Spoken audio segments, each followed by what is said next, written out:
In this video, we will study Kirchhoff's voltage law. According to this law, if we move in a closed path circuit or like a loop in a closed loop in a circuit from point A all around the loop and coming back to the same point, if we do this motion, the voltage rise and the voltage drop will be equal. If I have a circuit that looks like this, and if I choose any point in the circuit, for example, if I choose point A over here, and I move around the closed path in this entire loop. So I go from A to B, then B to C, and D, and then back to A. If I do all this motion around the loop, then the voltage rise and voltage drop will be the same. And you can see that, for example, the voltage at point A, if you go to point B, you will experience a voltage rise because you see that there is a source, voltage source, which will make the voltage to increase. So going from a point to another point to another point and so on, the end result is that we are coming back to the same point, right? So we are coming back to the same point. So therefore, the voltage difference between A with respect to itself has to be zero, because the voltage at A is some fixed quantity. You can think of this in terms of gravity. For example, if you have an object on ground, you move to another point, so you go from A to B, and you see that the height has increased. You go from B to, let's say, C, the height has increased more, and then from C to D, the height has decreased, and then let's say from D back to A, the height has decreased. So you see the potential energy at point A, and you see if you go back to point A, so the potential energy that you went from A to B has increased, B to C increased, decreased, and so on. If I define this D and this E, you will see that the potential energy between C and D did not change. Sorry, this should be E. So potential energy from C to D did not change because we did not change the height. So this is very similar to gravity. So if you start from a point A and you go back to the same point, your height has not changed. Your altitude from the ground has not changed. This is exactly the same thing what the KVL is telling us. If we move from point A, we move around the circuit, come back to point A, the voltage is not going to be different. It will be the same. And for the voltage to remain same, we must have voltage rise should be equal to the voltage drop. I'm going to call them voltage rise and voltage drop, depending on if the voltage is increasing or decreasing. So in a nutshell, this is KVL. In a closed loop, the voltage rise must be equal to the voltage drop. Now let's apply this to a simple problem and see how we can, what results can we get from this. So I have this circuit with a source voltage and 3 resistors. So we have a single source and we have 3 resistors. From our previous knowledge, we know that the source will produce a current, and the current will flow in this direction in the circuit. So this is the current flow direction. Now, if I choose my starting point to be somewhere here, let's say this is point A, that's my starting point, and I will go around the loop in this direction. So I will go from A to let's say B over here, and then so on. So I will move in the loop, I will move clockwise direction. So now I have to assign voltages to the different components in my circuit, which are the 3 resistors. So we always say that the current will flow in a resistor from higher voltage to lower voltage. So the current will be flowing in this direction. Now we may ask ourselves that if the current always flow from higher voltage to lower voltage, for instance, in this circuit, let's say I have 10 volts on the positive terminal and 0 volts on the negative terminal. If the current is supposed to flow from higher voltage to lower voltage, then why is the current not flowing downwards from the positive terminal of the battery to the negative terminal?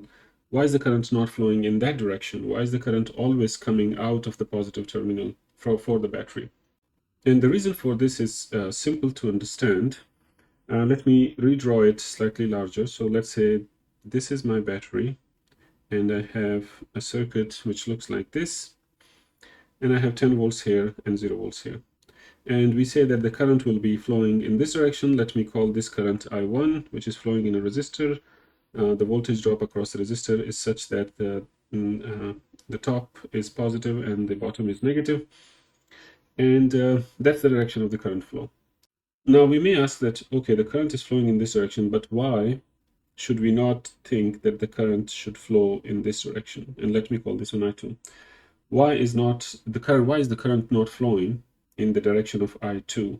Because that is also going from a higher voltage to lower voltage.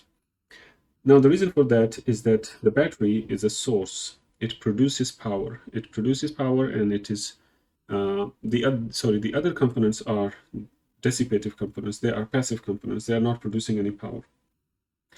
If we assume that the current is flowing in the I2 direction, then the battery will be able to do no work.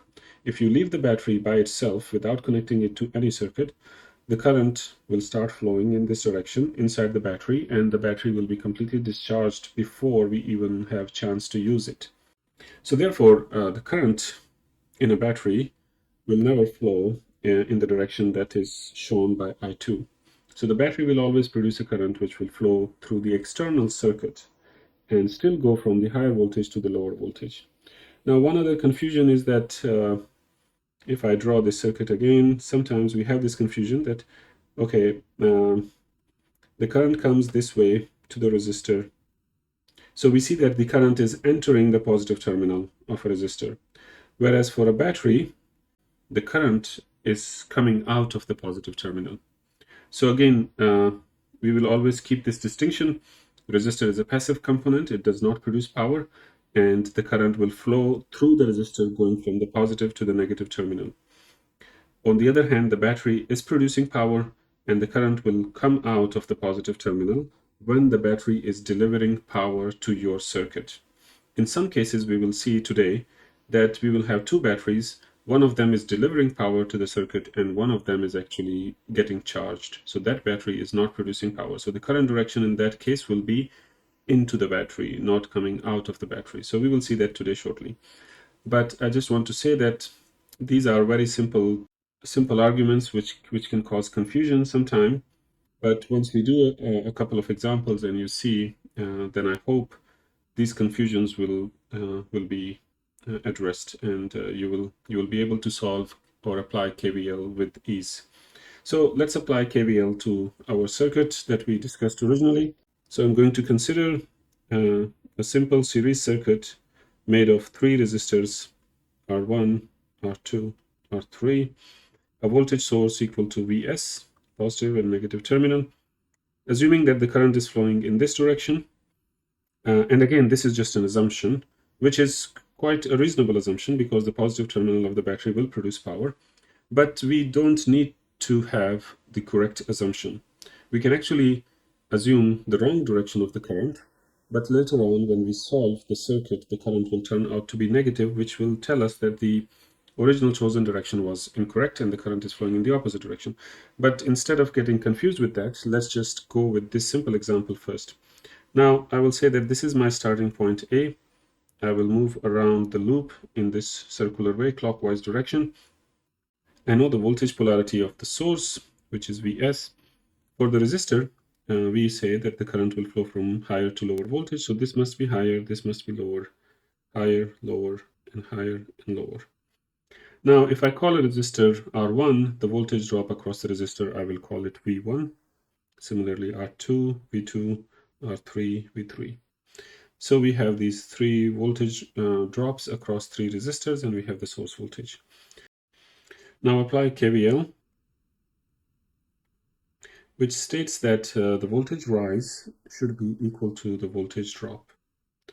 I like to write it this way, which keeps things simple. So if I start from point A and move clockwise, I will go from A to B, and I see that there is a voltage rise. I go from a lower voltage and a voltage rise of Vs. So this is my voltage rise. And then if I go from B to C, I see a voltage drop of V1. From C to D, I see another voltage drop equal to V2, and then another voltage drop of V3 when I go from point D to point A back. So now we have completed the circle, and this is basically my equation of KVL. And that's all to it. There is nothing more complicated about KVL. Now, the purpose is now to find the current in the circuit. So because it's a series circuit, all three resistors are connected in series. They all have the same current I flowing through them. So using Ohm's law, now I can say that Vs is equal to V1, and V1 is I times R1. So this is I R1 plus I R2 plus I R3. I is a common among all three of them, so we have Vs I R1 plus R2 plus R3. And from here I can say that I is equal to the source voltage divided by the sum of all three resistors. Now we could have got the same result by just finding the equivalent resistance. So if I have an equivalent resistance of three resistors in series, this is R total, and we know that R total should be equal to R1 plus R2 plus R3. So then we can apply Ohm's law to this circuit, and we will get the exact same result as we got over here. But we will see KVL can be useful in situations later which can be a little more complicated than simple this one, R1 plus R2 plus R3. So the example that we just did is a very simple example, and I like to do it in this way because it is very easy to follow. That you go clockwise, and you choose the direction of the current to be also clockwise, and you set the voltage rise equals to voltage drop, and everything makes sense. But just in case, just to clarify something, that you do not have to choose the correct direction of the current. Okay, so by this, what I mean is that if I have the same circuit, I have changed nothing, source voltage R1, R2, R3. So there are two variables. One is the direction of the current, and the other one is the direction in which I'm moving around the loop. Okay, so you have two variables. So now you can choose like clockwise current, counterclockwise current, clockwise motion, counterclockwise motion. All these four different combinations, the result will be the same. In the final result will be the same. So I will do one more example just to show that you can choose any direction that you want. So for example, in this case, I will choose the following. So let's say the current flows in the clockwise direction, and I will choose a starting point A, but this time I will move in a counterclockwise direction around the loop. So if the current flows in the clockwise direction, and we say the current will flow from high voltage to low voltage, so this must be high, this must be low. The current flows in this direction, so high and low, high and low. So these are the polarities of my voltages. But I have decided that I will go from A to B. That's my counterclockwise motion. Then I will go from B to C, and C to D, and then back to A. So if this is my direction of motion, I will apply KVL, which says that rise should be equal to drop.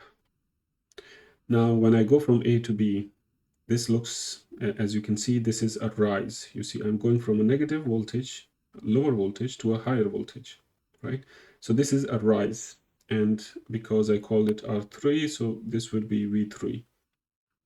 This would be V2, and this would be V1. So I have a rise of V3, all right? Then when I go from B to C, I see another rise of V2. Then from C to D is rise of V1, and that's all the rises that I have. Then when I go from D to A, that's actually a drop, a voltage drop. I'm going from a higher voltage to a lower voltage by the amount equal to Vs. So I will get this equation, you see. Now, this equation is exactly the same equation that I got. Where is it? Over here. It's exactly the same equation. The only difference is the left-hand side and the right-hand side are switched. That's the only difference, correct? So this means I will get the same amount of current. I will get the same result. So I can say that this is, you see, I can switch the two sides. So I will say Vs equals to V1 plus V2 plus V3. It's the same equation. And this will give me the same current that I got earlier, which was the source voltage divided by the three resistors, the sum, R2 plus R3. So I just showed you one example that the direction of motion is not important. You can use any direction, but I would suggest to just choose a direction and always use that, because then there is less chances that you're going to make mistakes. So my choice is that I move clockwise in the circuit. Now, one more thing that I want to show you today is that if I have the same circuit,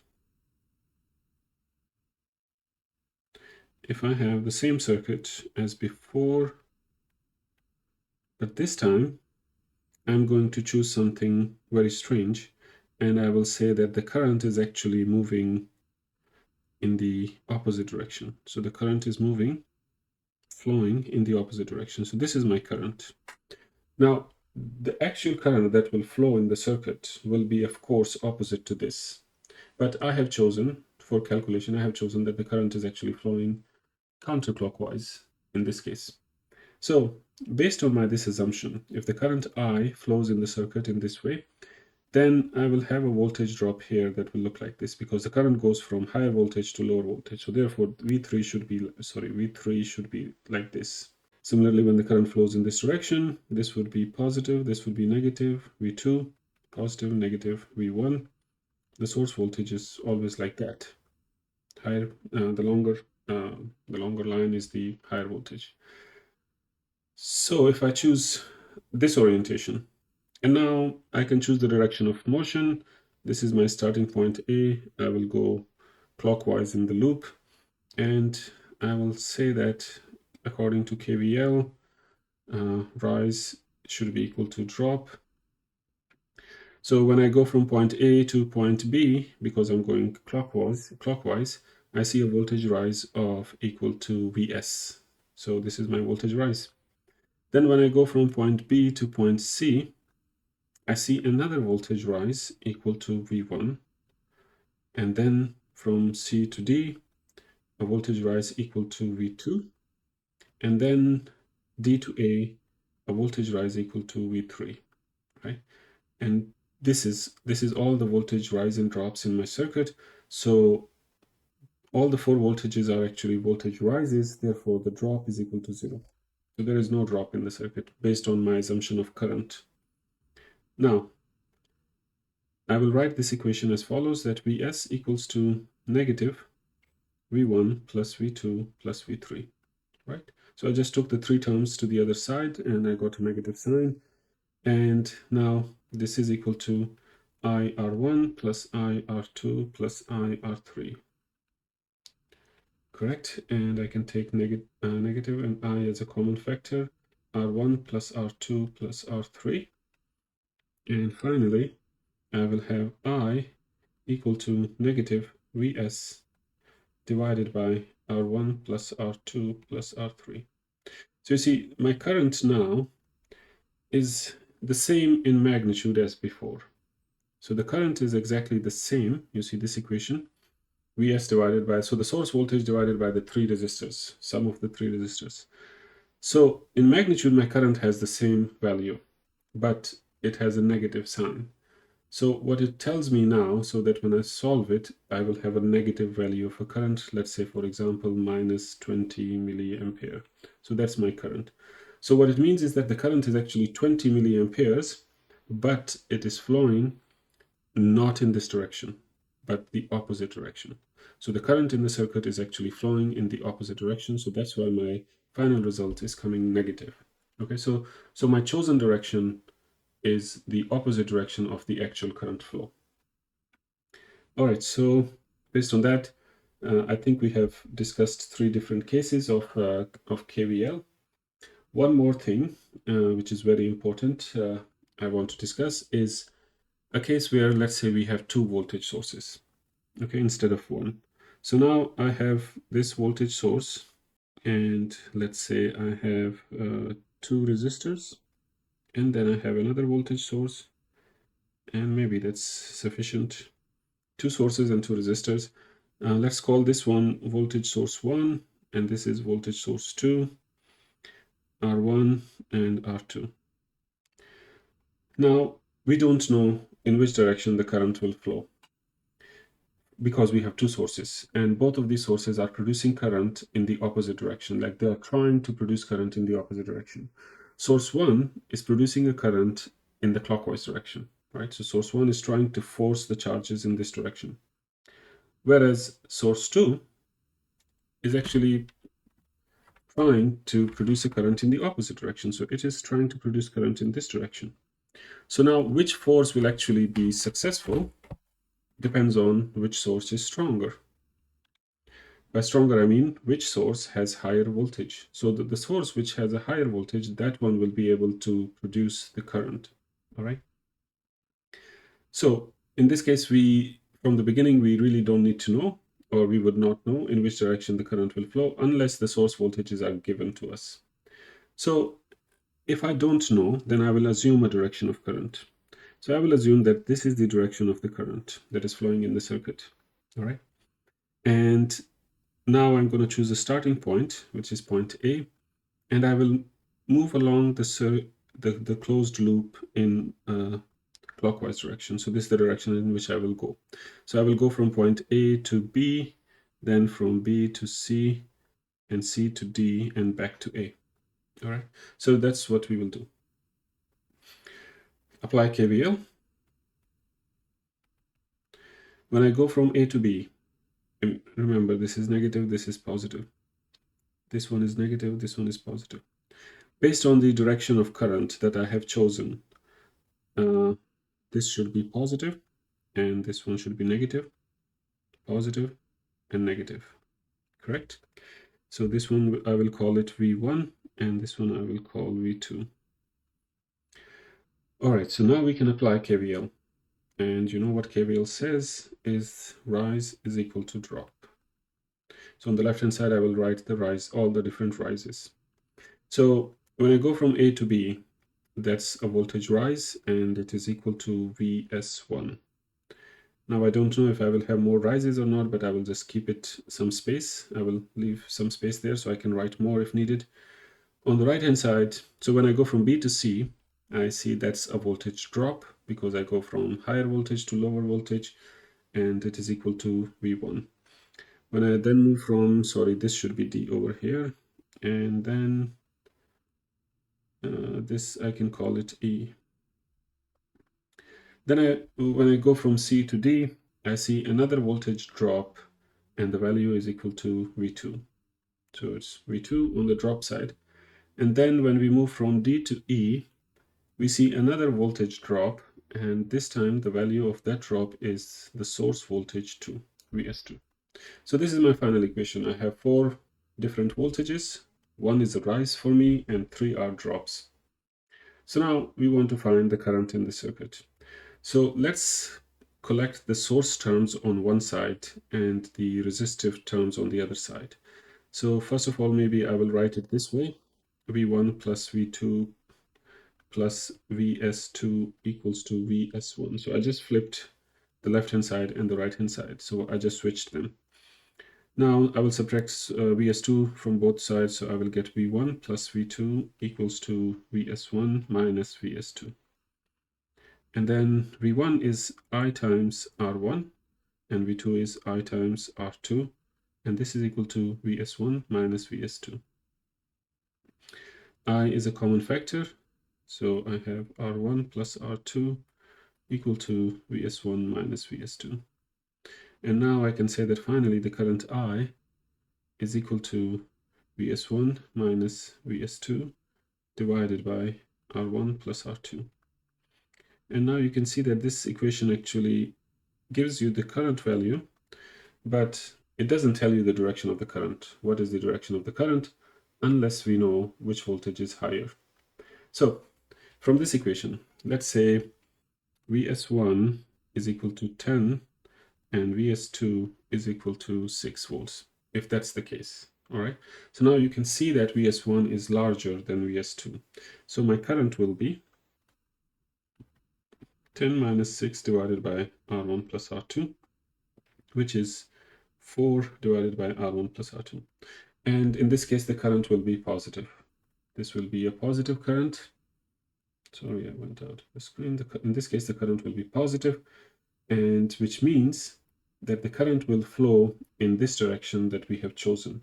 And the reason is because we have chosen that Vs1 is 10 and Vs2 is 6. So the source Vs1 is stronger than the other source, so therefore it is able to produce the current in the direction that it is forcing the charges.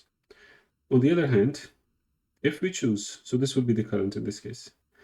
If we choose that Vs2 is actually 10 volts and Vs1 is 6, let's say, the same values, but I just changed the sources.